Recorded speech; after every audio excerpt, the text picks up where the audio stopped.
Isa na namang super typhoon ang paparating. Ililigtas ko ang mga tao. Tungkulin ko, protektahan sila. Hanggang kailan ka magtitiis, Sierra Madre? Pinoprotektahan ka ba din ng mga tao mula sa pagkasira? Juan, wala akong hinihinging kapalit. Ayaw ko silang ipahamak. Hanggat kaya ko silang pangangalagaan, gagawin ko. Itim na hihibang ka na! Saluhin mo ang bagsik ng hangin ko!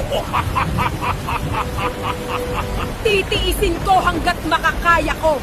Ipaglalaban ko ang mga nasasakupan ko. Juan!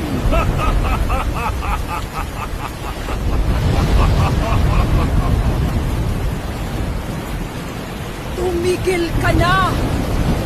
Umalis ka na! Mawala ka na!